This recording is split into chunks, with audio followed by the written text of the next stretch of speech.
I'm Pastor Tim Gerbing from Christ Lutheran Church in Pewaukee, Wisconsin, with locations also in Erin and Wauwatosa. There was a child born in southern Judea. His parents gave their son a name which in Hebrew means praise of God. He was spiritually minded, becoming an early and devoted follower of Jesus. He must have had valuable skills since he was chosen by Jesus to become one of the 12. Together with those men, he traveled with Jesus for years, listened attentively to Jesus' sermons, witnessed and participated in some of Jesus' many miracles. He too preached the good news of the kingdom throughout Galilee, performed miracles, and cast out demons. He endured hardship, hostility, and years away from home because of loyalty to Jesus. But surprisingly, you will not find Christian parents naming their sons after him, because that man's name was Judas. Praise of God is in no one's thoughts when we hear his name. Rather, we think Judas the traitor, the betrayer, the thief, the great culprit whose disloyalty led to Jesus' arrest and culminated in his crucifixion. Pinning the blame for Jesus' betrayal on Judas, though, is not accurate. Here's where Luke puts his finger of blame.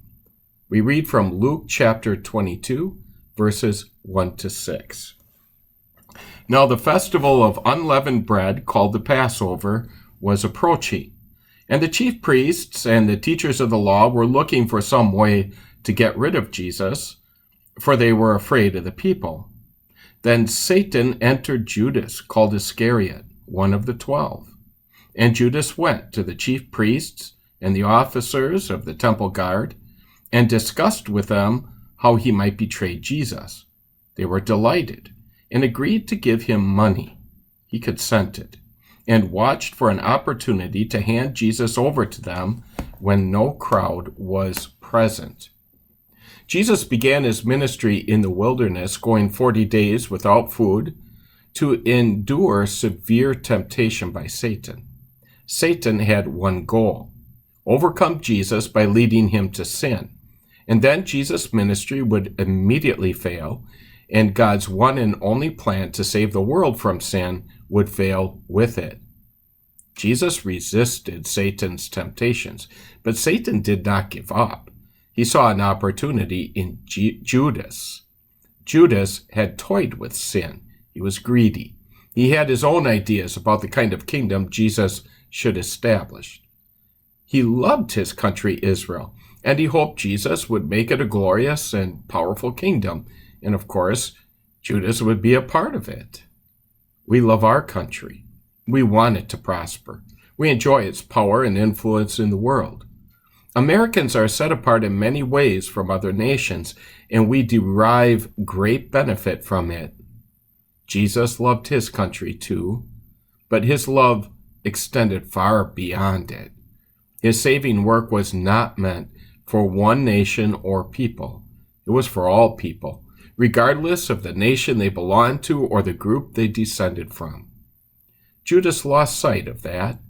Or maybe he understood eventually what Jesus' kingdom was all about and it didn't suit him. Whatever the case, Satan took advantage of Judas's misplaced faith. Judas's betrayal was not unforgivable.